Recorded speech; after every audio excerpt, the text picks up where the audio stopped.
आता सगळ्या विद्यार्थ्यांचं कौतुक, त्यांचं अभिनंदन. त्यात आणि हिंदी वगैरे मध्ये 98% बघून मला धक्का बसला. कारण मला 43 मार्क 100 पैकी. मी बोर्डात 16वा आलो होतो आणि बहुधा त्याच्यात 43-50 जरी पडले तरी मी पहिला आलो असतो. म्हणजे बऱ्याच मार्कात काम करत असतो. आणि मला इथे अध्यक्षीय भाषण करायला बोलवलं आहे. त्यामुळे मी जे सेल्फ लर्निंगचं उद्योग करतोय. नंतर 10 मिनिटात मला एका क्लासमध्ये चीफ गेस्ट बोलवलं की मी क्लासमध्ये कसं असं सांगेन, असं काही नाही. पुढच्या आयुष्यामध्ये यशस्वी होण्याकरता काय केलं पाहिजे याच्याविषयी बोलणार. यशस्वी म्हणजे पैसा नव्हे शब्द. इनफॅक्ट मी तर खरोखरच आयुष्यामध्ये माझं सगळं वेगळ्याच तऱ्हेने गेलं, त्याच्याविषयी जास्त बोलत नाही.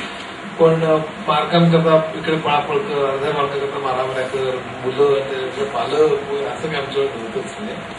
तसं काही मी भानगडीत गेलोच नाही. तर किती मजा आहे. मी स्वतः जे लिखाण केलेलं तर त्याच उद्देशाने केलं. किमागार किती वाजता मला माहित नाही, पण किती मजा आहे ह्याच्यात. असं ते नुसती परीक्षा अशापेक्षा किती शिकण्यासारखं असं या दृष्टिकोन आयुष्याचा असला तर आपल्याला खूप मजा येते असं मला वाटतं. मार्क फॉलो होतात की आपण आपल्याला जे आवडतं ते फॉलो केलं तर 3 इडियट्सचं होतं. मला फार आवडतं तसं की आपोआप पैसा परिस्थिती मागणं नाही, पण आपण आपल्याला आवडतं ते करावं असं मला नेहमी वाटतं. पण या उद्योगाच्या विश्वात यशस्वी होण्याकरता काय केलं पाहिजे पार्श्वभूमी सांगण्यात करतात विद्यार्थ्यांना, पालकांना मी 1-2 गोष्टी सांगणार. हे जग किती भरभर बदलतंय हे बघण्याकरता आपण जर विश्वाचा इतिहास बघितला तर 1400 कोटी वर्षापूर्वी विश्व तयार झालं. 450 कोटी वर्षापूर्वी पृथ्वी, 375 कोटी वर्षापूर्वी पहिला जीव तयार झाला. आणि त्यानंतर उत्क्रांती होत होत माणसा सदृश प्राणी हा 25 लाख वर्षापूर्वी आला आणि माणसाचा इतिहास 1 लाख वर्षाचा मानला जातो. प्रगती केली. ते माणसाच्या आतापर्यंतच्या इतिहासात जेवढी केली नसेल तेवढी टेक्नॉलॉजिकल प्रगती गेल्या 10 वर्षाचा माणसाचा इतिहास या रेटने चाललाय. म्हणजे मॅथमॅटिक्स तुम्ही केलं असेल, कॅल्क्युलेट केलं असेल, पण d2y/dx2 रेट ऑफ ग्रोथ आहे. रेट ऑफ ग्रोथ सुद्धा प्रचंड वेगाने, म्हणजे फोरकास्टिंग त्याला म्हणतात उद्या काय होणार आहे ते आता करूच धजावत नाहीत माणसं इतक्या वेगाने. तुम्हाला गंमत सांगतो, ते उद्याचं जग याच्यावर मी पूर्वी भाषण द्यायचं तेव्हा मी उडत्या मोटारींचे मी बोलायचो की मोटारी या शतकामध्ये मोटारी उडतील म्हणून. मोटारी तरी उडतील इथे 1.5 करोड होती रनवे होती मोटरी नसं रनवे घेऊन जर उड्डाण करत गोंधळच व्हायचं पुढे सगळा ट्रॅफिक आवडतो. पण हेलिकॉप्टर उडू शकतं जर का तिथल्या तिथे, तर गाडी का नाही उडू शकत. माझ्याकडे 6 पुस्तक आहेत फ्लाईंग कारचं, पण त्याची भाकीदार शेती केव्हा ते होईल, त्याचं कमर्शियली व्हायबल केव्हा ठरेल, त्याचं किंमत किती ठरेल. आणि मी तेव्हा या शतकात केव्हा ते 50-60 वर्षांनी होईल असं भाषण देत असताना गेल्या महिन्यात न्यूयॉर्कमध्ये फ्लाईंग कारचं उद्घाटन झालं. म्हणजे काय कमाल नाही. आता ती किंमत 28 लाख 2 कोटी लक्षात आहे काहीतरी, पण ती कमी होईल. आज सुद्धा सगळ्यात मोठ्या मर्सिडीज आणि इतर किती प्रचंड मोठ्या आहेत, कोटी 1.5 आहेत, ते खूप मोठ्या. पण ही किंमत जेव्हा कमी होईल 5 स्वस्त होतील आणि ही आणखी 5, 10, 15, 20, 40 वर्ष करायची. पण जेव्हा सगळ्यांना परवडेल तेव्हा कसं जग असेल की सगळं माणसं हवेत कुठलं उडत असेल, आरटीओ हवेतच कुठे शिट्ट्या मारत हे आणखी गंमत आहे. पण मुख्य काय की एकंदरीत जग हे अतिशय फार वेगाने बदलतं. उद्याच्या ट्रेन्स म्हणजे तुम्हाला आज हे पूर्वीच कळलं, मेघालय ट्रेन 400 मैल वेगाने, मुंबईमध्ये 10 मिनिटं, 10 मिनिटं 10 मिनिट्स. मी डिट्रॉइटमध्ये एका कंपनीबरोबर निगोशिएट करत होतो, त्याला झाली आता काही वर्ष, की त्या विमानाचं सॉफ्टवेअर त्याला करायचं. आता हे खूप मी आणखी बरंच वाढवू शकतो. बायोटेक्नॉलॉजीमध्ये काय होईल, नॅनोमध्ये काय होईल, माझे पुस्तकच करणार. पण मुख्य काय हे सगळं सांगण्याचं होतं की जग हे अतिशय रॅपिडली बदलतं. उद्याच्या जगात यशस्वी कोण होती, तर माझ्या मते यशस्वी तीच मुलं होती की जे टेक्नॉलॉजीचे फाउंडेशन आहे ते त्यांचं खूप पक्क आहे, जे घोकमपट्टी करून पास झालेलं नाही.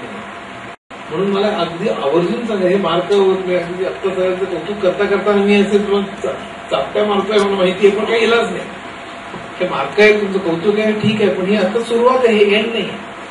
कारण हे मार्कांपेक्षाही इतर फार मोठी परीक्षा तुमची वाट बघते आणि त्या परीक्षेमध्ये तंत्रज्ञानाचं फाउंडेशन तुम्हाला माहित असतं. आपल्या कम्प्युटरच्या मी म्हणतो की digital electronics, computer architecture, operating system, data compiler, software engineering, हे सगळं माहित तुम्हाला असेल तर उद्या आणखी भाषा बदलली तर काय फरक पडत नाही. माझ्या स्वतःच्या करिअरमध्ये 20 भाषा झाल्या. असेंब्ली लँग्वेज, नंतर मग बेसिकचे अनेक प्रकार, नंतर मग कोबॉलचे अनेक 3-4 प्रकार कोबॉलचे झाले, फोट्रानचे 3-4 झाले, फोट्रॉन 4, फोट्रॉन 5, फोट्रॉन 77, PL1 झाला, एडा झालं, नंतर मग अनेक अल्गॉल झाल्या, त्यानंतर मग कोबॉल झाले, नंतर सीचे अनेक प्रकार झाले, त्यानंतर मग जावा वगैरे. आता सगळ्या भाषांचं प्रभुत्व असं तुमचं शक्य नसतं. पण जेव्हा नवीन भाषा येते तेव्हा जुनं विसरून नवीन तुम्हाला करता यायला पाहिजे. बेसिक शिक्षणा करता आली. कोबॉल ही कमर्शियल ऍप्लिकेशन करतात. मी सर आयटीचं उदाहरण देतो, हे सगळं लागू आहे. कोबॉल ही कमर्शियल ऍप्लिकेशन साठी आली. फोटानी गणितात करायला सोपी म्हणून आली. एडा ही मिलिटरी करता आली, लष्कराच्या मध्ये त्यांनीच काढलेली ती भाषा. सी ही पोर्टेबिलिटी मिळाली, जावा ही इंटरनेट मिळाली. सांगण्याचा उद्देश काय की उद्याच्या जगामध्ये जे आयटी वगैरे जातील त्यांना उद्याच्या आणखी वेगळ्याच लँग्वेजेस, वेगळ्याच डेटाबेसेस, वेगळंच नुसतं आपलं कॉलेज काहीतरी मगअप केलेलं आहे ते विसरून नवंच शिकावं लागेल. ज्यांचे फंडामेंटल्स क्लिअर आहेत तेच मुलं उद्याच्या जगात शिकतात. या घोकमपट्टीपेक्षा बेसिक प्रिन्सिपल लक्षात घ्या. की सातत्याने सगळ्यात सोडा तरी विश्वाचा इतिहास सांगायचं कारण असेल, सातत्याने बदल एवढ्या फास्ट होत आहे की जुनं विसरणं आणि नवं आत्मसात करणं हे इतक्या रॅपिडली करावं लागणार. एका सोशॉलॉजिस्टने म्हणलं की 6 वेळेला उद्याच्या जगातली माणसं आपल्या नोकऱ्या बदलतील. विप्रोनं इन्फोसिस नाही, तर बँक ऑफ इंडियाकडनं बँक ऑफ बरोडा नाही. नोकरीचं कामाचं स्वरूप बदलणं. एटीएम झाले आणि बँकेचं टेलर क्लार्क्स खलास.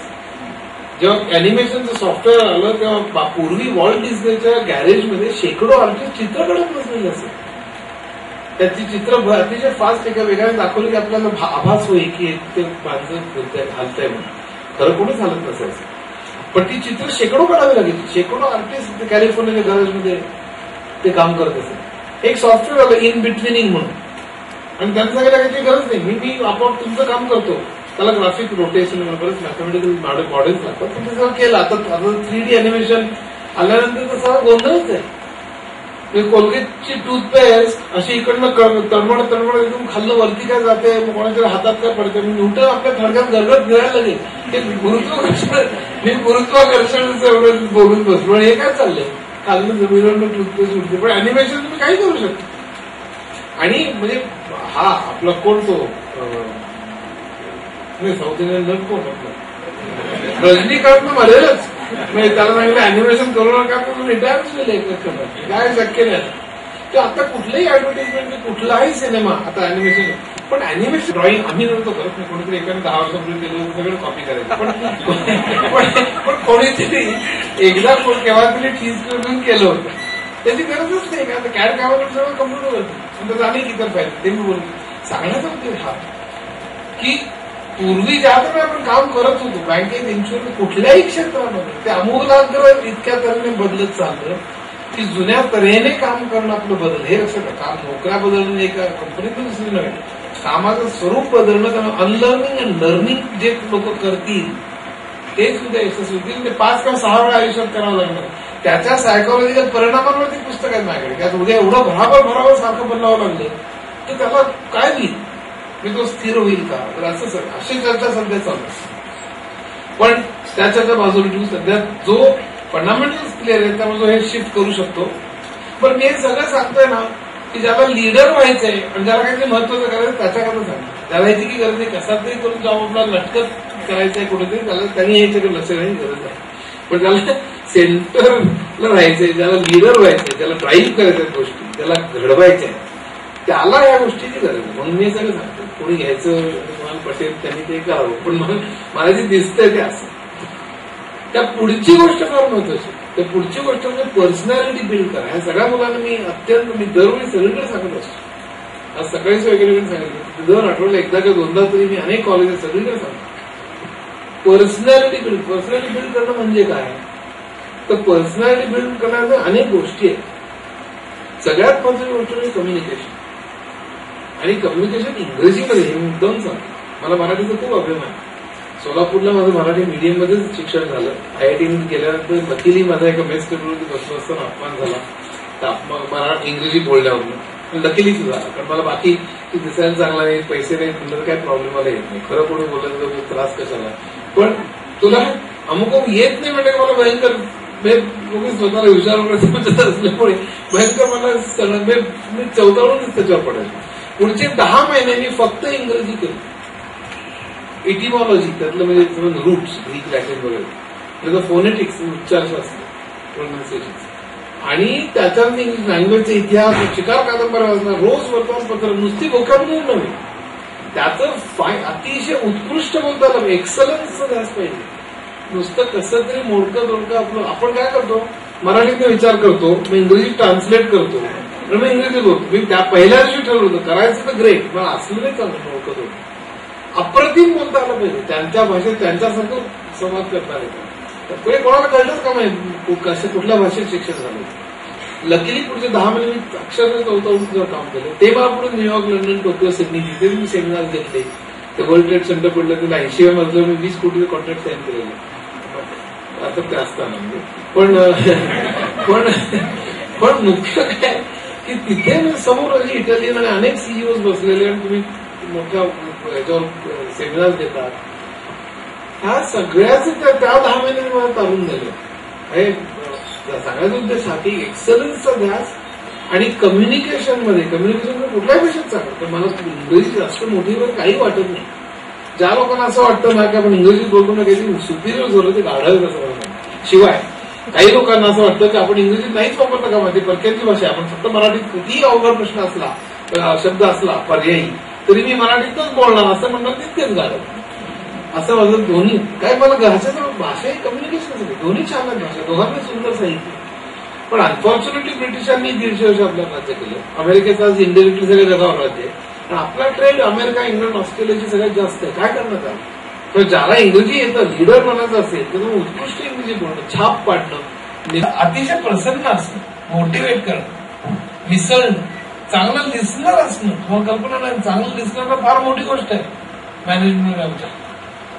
म्हणजे आम्ही ग्रुप डिस्कशन करायचो, आणि मी सगळं सांगतो माझ्या अनुभवानं. मी हजारो माणसं मुलांना अमेरिकेला पाठवलं पाप केलं. हजारो माणसांचे इंटरव्ह्यूज घेतले. मला मी बोलतो अतिशय अनुभवानं बोलतोय की ज्या आम्ही असे ग्रुप डिस्कशन घ्यायचो, त्या ग्रुप डिस्कशन एखादा विषय घ्यायचो, आणि भारतात महागाई काय वगैरे किंवा असं काहीतरी, आणि मग ज्याला प्रत्येकाला 10, 4, 5, 6 मतं असायची, ज्याला बोलायचं त्या मला कसं येते दाखवायचं, त्याशी तुटून पडायचे, तो फटफट बोलायला सुरुवात करायची. आणि काही मुलं अगदीच बोलायची, ही दोघे बाद करायचं, म्हणजे खूपच अग्रेसिव्ह आणि सबमिसिव्ह. काही मुलं सगळ्यांचं म्हणणं ऐकून घेऊन आपला विचार करून आपलं म्हणणं कोजंटली म्हणतो, लॉजिकली, अतिशय पॉज वगैरे घेऊन छानपैकी स्पष्टपणे थोडक्यात मांडत असतात, ती मुलं पास आहे. गुड लिस्नर हा अतिशय महत्वाचा भाग आहे. प्लेझंट असणं अतिशय महत्वाचं. टीम वर्क हे अतिशय महत्वाचं. एक लक्षात ठेवा, कोणी मला नेहमी विचारतो की टीम वर्क काय, पण R&D मध्ये कशाला टीम वर्क पाहिजे, रिसर्च डेव्हलपमेंट फक्त डोकं पाहिजे तुम्हाला, फार हुशार असेल की संपला विषय. R&D मध्ये काय पाहिजे, तर तो भाग गेला. न्यूटनच्या काळात केम्ब्रिजमध्ये झाडाच्या खाली तो फळ तरी बघितलं आणि गुरुत्वाकर्षण ते दिवस गेले. त्यात झाडामुळे खाली कोणी जाऊन बसू नये, तसलं काही शोध लागणार नाही. आता सगळं कोलॅबोरेटिव्ह आहे, सगळं म्हणजे कॉस्मॉलॉजी, क्वांटम मेकॅनिक्स पासून कोलॅबोरेटिव्ह. आता सम एक्सपेरिमेंट हजारो सायंटिस्ट होते, 200 इंडियनच होते. फार्मास्युटिकलमध्ये एखादा मॉलिक्युल काढतात, तो टार्गेटेड त्याला आपण रिसर्च म्हणतो. या दिवसापर्यंत इतक्या कॉस्टमध्ये इतक्या टीमनी असा मॉलिक्युल तयार करायचा, असंच ते करतात कुठल्याही कमर्शियल रिसर्चमध्ये. त्यावेळी टीमवर्कच असतं. त्या टीमवर्कमध्ये इगो, मी इनफॅक्ट मला नेहमी लोक येतात की समजा एखादा माणूस हा टेक्नॉलॉजीमध्ये 9 आहे आणि पर्सनॅलिटीमध्ये 4 आहे, म्हणजे तो चिडतो, तो टीमवर्क नाही, दुसऱ्याला सारखं अपमान करतो, त्यांचं ह्युमर नाहीये, त्याबरोबर काम करायचं वाटत नाहीये, टीम बिल्ड त्याला करता येत नाही, मोटिवेट करत नाही, पण प्रचंड हुशार. आणि दुसरा मनुष्य टेक्नॉलॉजी 9 नाहीये, तो 8 आहे, पण त्याची पर्सनॅलिटी सुद्धा 8 आहे, खूप मिसळतो, तो मोटिवेट करतो, तो गुड लिस्नर आहे. मी दुसऱ्या माणसाला 100% रिक्रूट करेन आणि केलंय. आणि कुठे R&D मध्ये सुद्धा हे महत्वाचं. कॅरंटीमध्ये कोणते भयंकर हुशार मनुष्य कुठे कोपऱ्यात बसून जगावेगळं काही करतोय. एक दिवस गेले. माझा TIFR MIT स्टॅनफोर्डमध्ये चिकार मित्र आहेत, अगदी लिडिंग एज मध्ये काम करतात कॉस्मॉलॉजीवरती, बिग बँग वगैरे.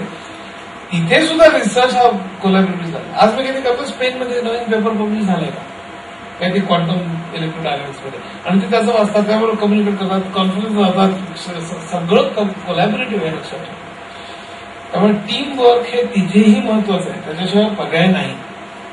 तेव्हा हे पर्सनॅलिटी म्हणजे टेक्नॉलॉजी असणं, कायम लर्न करणं, चेंज करता येणं आणि पर्सनॅलिटी बिल्ड करणं, इंग्रजी चांगलं असणं हे तितकंच किंवा त्याच्यापेक्षा जास्त महत्वाचं आहे. तुम्ही एकदा कोणाला तरी विचार, मी डिमोटिवेट करण्याकरता म्हणत नाही तुम्हाला, तुम्ही हुशार मुलं आहात, पण सगळी लिडर्स, सगळी पुढे गेलेली मुलं जी आहेत, मुलं माणसं त्यांना विचारा, तुम्ही तुमच्या शाळेत पहिल्याला आला होता, शाळेत सगळ्यात पहिले आले मार्कांच्या खूप मागे मागे धावणारी मुलं पुढे गेलेली तुम्हाला आढळणार नाही.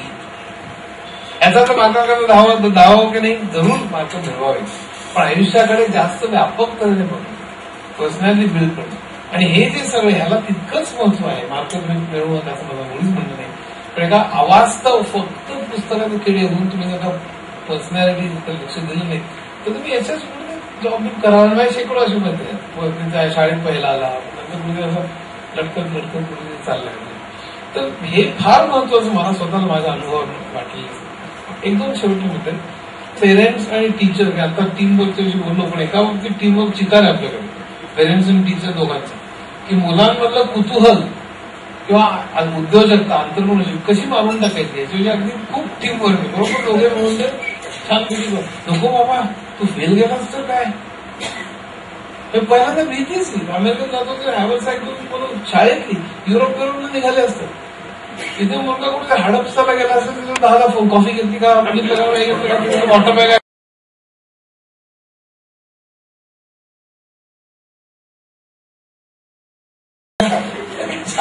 कपडे योग्य ती काळजी घ्यावी. आजकाल क्राईम वाढलाय, सगळं बरोबर आहे, मलाही मान्य आहे, पण कुठेतरी मला उदाहरणार्थ एखादा गरीब विद्यार्थ्याने कुटुंबामध्ये त्याने रिस्क घेतली मला मान्य आहे. वेल टू डू कुटुंबामध्ये तरी माझी अपेक्षा अशी की त्यांनी असं म्हणावं मुलाला की तू जा, नवं काहीतरी कर, फेल केलास तर दुसऱ्यांदा कर, तिसऱ्यांदा कर, चौथ्यांदा, पाचव्यांदा, सहाव्यांदा, सातव्यांदा, आठव्यांदा, 9व्यांदा कर, 10व्यांदाच यशस्वी होशील, कारण 9 तुम्ही सतत तुझ्या मागे आहे. हे म्हटल्यानंतर त्याला ती चालना आणि प्रेरणा मिळेल. असं म्हणायचं पहिल्यांदा नको बाबा तू आपलं इथे ला GRE दे, अमेरिकेचा प्रोग्रामर म्हणून किंवा H1 वगैरे, मग L1 मग H4 मध्ये बायको तिकडे जाईल, मग त्याला जॉब मिळेल का, आणि मग ते बाळणपणाच्या वेळी वडिलांना बोलावं वगैरे, हेच सगळे उद्योग करत म्हणजे आपण माझा मुलगा फिलाडेल्फिया आहे वगैरे असं करत बरोबर आई वडील तिकडे हे म्हणजे एक्सलन्सचा त्यासाठी मोठं वेगळं काहीतरी करणं, विषयांवर प्रेम करणं आणि अंतर्पूर्ण ह्याला चालना पहिल्यापासून आपण चाकोरीत सगळं आपण त्याला त्या मुलांना बसवतो, त्यांची ध्येय आपण ठरवतो. मला किती वेळा वाटतं की आई वडील आपल्याला जे जमलेलं नाही म्हणून ते मुलांना लागतं, तर आपल्याला चांगलं आहे म्हणजे मुलांना जे आवडेल ते करू देणं. ते फोटोग्राफी सगळे मुलांना करायला सांगा असं नाही, पण एकंदरीत मला किती मला आढळतं मला ना फिजिक्समध्ये मुलीला खूप इंटरेस्ट आहे आणि त्याला पण इंजिनिअरिंगला मिळाले. आम्ही सगळे सांगतो इंजिनिअरिंगला जा, पण त्या मुलीला फिजिक्स मध्ये खूप रिसर्च करायचा, तो करू द्या ना. आता तर फिजिक्समध्ये काय आपल्या फिजिक्सचं बरंच बोलता येईल नाही, पण समजा विज्ञानावर त्याला रिसर्च करत असेल किंवा MSc व्हायचं असेल, आज 6 पे कमिशन नंतर तिथे पगार चिकार आहे. शिक्षणामध्ये खूप उत्पन्न आहे, असं काही भयंकर कमी नाहीये. आता इंजिनिअरिंगमध्ये उलटा आता गलट आलेलं सध्या, हे वर खाली चालणारच.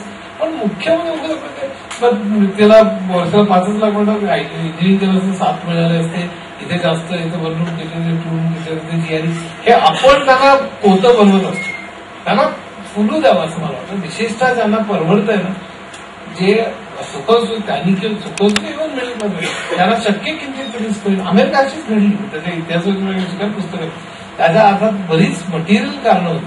जेव्हा तो देश घडला सगळं काही नव्हतं, गोल्ड रशच्या काळात माणसं कशी गेली, कशी राहिली, कसं निगोशिएट त्यांना करावं लागलं, हवामानापासून संबंधित सगळ्या गोष्टी भयानक विचित्र परिस्थिती होती. त्यामुळे ते घडले, रिस्क घेत गेले आणि त्याला इतरही कारण होते. अमेरिका आज का पुढाले ती फक्त नुसती उद्योजकता त्यांचं धैर्य असं नव्हतं, पण हे तिथे घडलं. आपण पहिल्यापासून सुरक्षित वातावरणातच मुलांना घडवतो, मग ते त्यांच्या मुलांना तसंच करतात. आणि कुठेतरी ब्रेक झालं पाहिजे, तरच आपलं आपण उद्योजक तयार करू शकतो आणि कुठेतरी आपण वेगवेगळे शोध लावू शकतो. सहज तुम्हाला सांगतो, भारताचा 0.7% फक्त भाग जीडीपीचा राष्ट्रीय हा रिसर्चवर खर्च होतो आणि त्याच्या 7 जाहिरातींवर खर्च होतो. माझ्याकडे खूप स्टॅटिस्टिक्स तुम्हाला जास्त सांगत नाही, पण अमेरिकन कंपन्या इन्शुरन्स मिळाला की ते जरा जास्त करू शकतात. इन्शुरन्स करता आपल्याला त्यांची काय गरज भासणार. मी सर प्रश्न विचारतो, इतर अनेक प्रॉडक्ट्स आपण कुठल्या ह्याच्यात आपण असं नवीन काहीतरी केलेलं तुम्ही बघा, चार्ट जवळपास नाही. फार इव्हन इंडियन मोटार गाड्या आहेत त्याच्यामध्ये सुद्धा खूप फॉरेन कॉम्पोनंट्स आहेत आणि सब असेंब्लीजमध्ये. तेव्हा सगळं नुसतं एक कोलॅबोरेशन करून आपण ट्रेडर्स करणं त्यापेक्षा काही नवीन वेगळं काहीतरी करणं. आज सोलर पॉवरची गरज आहे, आज अतिशय टिकणाऱ्या स्वस्त घरांची गरज आहे, चिकार गोष्टी आहेत, इलेक्ट्रिकल कार्सपासून चिकार गोष्टींची गरज आहे. पण आपण ते करत नाही आणि मग आपण त्या धोपट मार्गाने सगळं वापरतो. सो अंतर्पुनर्शी आणि सगळ्यात शेवटला भाग म्हणजे आपण माणसं आहोत, आजूबाजूला परिस्थिती कशी याचा विसर कधी करू. तुम्ही टॉपर्स आहात, तुम्ही नक्कीच पुढे जाल, सेटल व्हाल का परत याल, गाड्या असतील तुमच्याकडे श्रीमंत व्हाल. पण 60% भारतातले लोक अतिशय गरिबीत राहतात, 30% तर अत्यंत हलाखीत राहतात आणि त्या कुठेतरी आपण त्याचं काही देणं लागतं. पण हवेतनं पडलेलं नाही. आपल्याला जर परवडलं किंवा आपल्याला एका ठराविक बॅकग्राऊंड मधनं आल्यामुळे आपल्याला शक्य झालं. अनेक लोकांनी शक्य होत नाही असं कुठेतरी आपण एक ठेवणं मनामध्ये, त्याचा आपण कुठेतरी काहीतरी लागतो. ते एक सेन्सिटिव्हिटी असणं किंवा एक त्याला एम्पथी म्हणतो. सिंपथी हे वाईट पडतं, पण एम्पथी असणं, त्याला एक जाणीव असणं, मानवतावाद आणि एक माणुसकी जपणं, या सगळ्या आपण गोष्टी केल्या तर आपण यशस्वी फक्त पैशाने होणार नाही, चांगला माणूस म्हणून आपण यशस्वी होईल असं मला वाटतं.